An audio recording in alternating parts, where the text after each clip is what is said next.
Hello everyone, welcome to the trade breakdown on EU. I'm going to start off this breakdown on the daily time frame, right?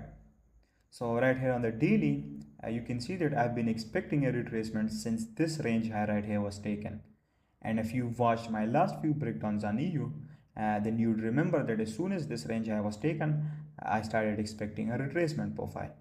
And now right here, you can see that we retraced back to this order block right here.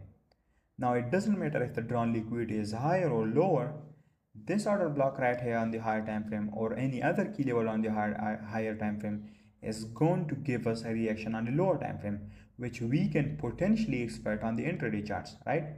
Now, if the higher time frame key level is in the direction of the higher time frame drawn liquidity, then it would be a lot better. But even if the key level, right, such as the order block or the FEG is in the counter direction of the higher time frame drawn liquidity, then still it's going to offer a small reaction on the lower time frame.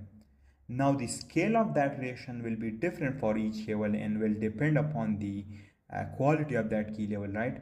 And I'm going to show you how you can determine the quality of a key level, right? We're going to discuss that in a minute. But you need to remember that every single higher time frame key level will offer a small reaction on the lower time frame, right? Now it doesn't mean that you're going to go and trade every single higher time frame key level. That's not how it works, right? But what you need to remember is that you're gonna get a reaction off of it, right? Now for some key levels on the lower time frame, when they touch a higher time frame key level, it will offer a huge reversal, right? Or which will look like an expansion on the higher time frame. But for other key levels, for key levels that are in the counter direction of the higher time frame drawn liquidity, they'll only offer a small reaction like a retracement on the lower time frame, right? Now for most of you, for beginners and intermediate student, it's best for you if you just stick to those key levels which are in the direction of the higher time frame drawn liquidity, and you should ignore the other ones, right? Because trading those sort of key levels on the higher time frames requires more intuition, more experience, and more technical knowledge. Now as we move on to the next levels of CPI, we're going to learn how we can trade those key levels as well. But for now, you should just stick to those higher time frame key levels which are in the direction of the higher time frame drawn liquidity. Now in the daily right here, you can see that we retrace back to this order block, and we know that our drawn liquidity is still higher, which is this range high right here. So we expected a retracement, and now we can expect this retracement to either end here, or we can go a bit lower again and then maybe expand higher towards this drawn liquidity, which is this range high up above, right? Now, right here you can see that with this retracement, we tested this order block's highs on Monday, which offered a reaction on the lower time frame and formed an expansion swing on the 4-hour. Then what happened is that today on Thursday, again we tested this order block's high and it offered us a reaction. Now, based on that factor, we know that this key level on the higher time frame in the form of this order block can potentially offer us a reaction on the lower time frame. But now we have to figure out and measure how far that reaction is going to be, how far that reaction is going to be. Meaning we have to basically determine our drawn liquidity and basically a level where we can potentially face opposing momentum or opposing key levels which can potentially drop price in the opposite direction, right? Which basically mean we have to determine our drawn liquidity, right, for the day or for the week. And the basic solution for that is to expect price to take out at least the previous day's high or previous day low. And in this case, we've got this Wednesday candle right here, and we can expect price to react off of this order block and take out at least the Wednesday's candle high, and that is going to be our drawn liquidity, right? That is a basic criteria that you can add to your system. That's how you can determine your drawn liquidity on a short-term basis for your intraday trades, right? That's how you do it. Now also right here you can see that this order block also aligns with another two higher time frame key levels, right? Which is why I expected it to be held upon and expected price to react off of it. One key level that it aligns with right here is this breaker block, and the other one is the weekly opening gap right here. Both of these key levels align with this order block. So on the daily, right? So on the daily, we've determined our drawn liquidity for the day, which is the previous days or the previous candles high, right? Now let's go down to the 4-hour and refine the thought process and analysis even more and see what we've got there. So right here on the 4 hour, first of all, I'm going to plot out the opening and closing time for the week. So we can see where we are inside the weekly range and how his price played out the past 3 days. So right here you can see that we started out with a range, right? As soon as the week opened, we started out with a range, and then we had an expansion lower during the whole of Tuesday and half of Wednesday, right? Now what happened on Wednesday is that I expected a retracement off of this daily order block and this refined order block right here on the 4 hour, this refined order block, right? What happened is that price tested this refined 4 hour order block and the daily one, and then it reacted off of it and had this reaction and formed this expansion swing on the 4 hour. Now the two factors that led to this expansion swings are that first of all we had an expansion profile, and we know that according to market profiles, after an expansion profile we always have a retracement or a potential reversal, right? And the second factor is that we merged it with a higher time frame key level in the form of this order block.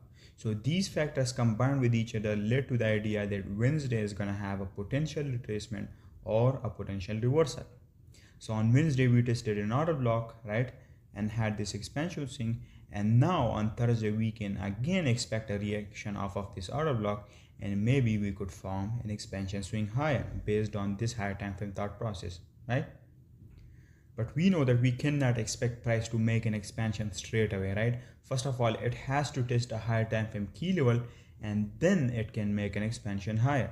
And the key level here that catalyzed this expansion here was this rejection block on the 4 hour on Thursday, right? This rejection block led to this expansion right here, which I was expecting.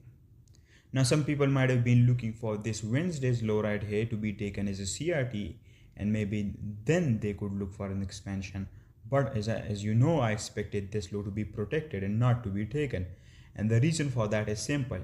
You know that when this candle tested a higher time frame significant and important key level already, right?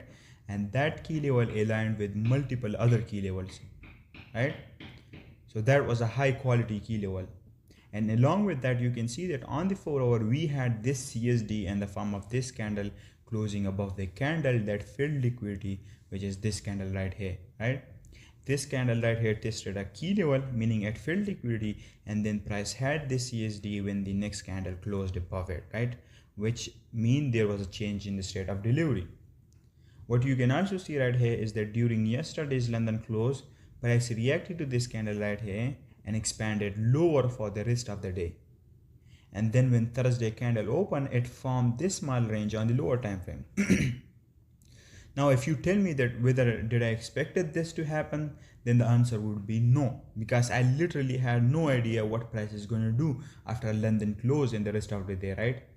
And I didn't even had to expect anything as such, because my job is following my plan and my plan at the right time, and that's it, right? I don't have to do anything else, and whatever happens outside my trading times and my trading session and my trading system, I don't care about that price action.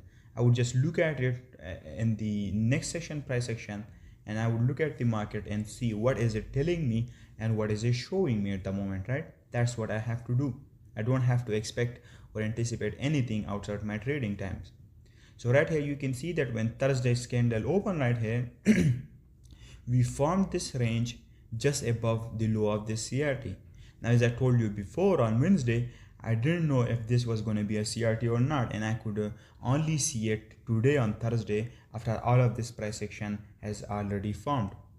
So when I saw that price formed this CRT and it reacted to it, I knew that based on the fractals of CRT, our drawn liquidity is first of all this CRT low, and this CRT low also aligns with this rejection block. So when price takes out this CRT, we can have a potential reaction from here towards the upside, and that's what I expected on the first half of Thursday based on what I saw. I only saw the CRT in hindsight during London's open on Thursday, and I couldn't expect it on during Tuesday because I didn't have to, right? I had already taken my entry on Wednesday and I was done for the day, so I didn't have to do or expect anything. But my job was to just stay out and then come again during Thursday and analyze the previous price action and see what is price telling me, right? I don't have to force anything, right? and I have to now expect on Thursday what can it potentially do. That's my job, isn't it, right? Now another thing right here is that if we plot the daily order blocks high right here, we can see that price also tested that order blocks open along with taking out this CRT low in this rejection block, right? Which led to price having this reaction, which offered me a long trade. Now obviously, I couldn't have taken an entry straight away, right? I first of all had to position myself in a CRT on the 4 hour towards the higher time frame down liquidity, which is the Wednesday's candle high or the previous daily candle high. And that's exactly what I did here. I waited for this CRT low to be taken and for price to test the rejection block, and then as soon as that happened, I went down to the 15-minute and I waited for my model 1 entry. These were the different factors that led me to expect this low to be protected and not to be taken, right? Now let's move on to the 15-minute and see how I took my entry there. So on the 15-minute, I'm going to first of all plot out the opening and closing times for Thursday right here, right? So that we can actually see where we are in the daily range. Now you can see that we straight away started with this ranging profile right here. And then price had this manipulation profile down to this CRT low. And with this manipulation profile, we tested a key level and also took out a higher time frame CRT. Now based on market profiles, we know that when price tests a higher time frame key level with a manipulation profile, the next profile we can expect is an expansion higher in the opposite direction, which is what happened here. Now the way how you can know that this manipulation profile has now ended and now you can expect an expansion in the opposite direction is by waiting for a CSD. And right here, you can see right here that we had a CSD and price closed above this candle and formed this order block, which gave me confirmation that now the manipulation profile has ended and now I can take my entry here. My stop loss was below the order block's low and I targeted the opposing 50% of the CRT and eventually the opposing end of the range is my drawn liquidity.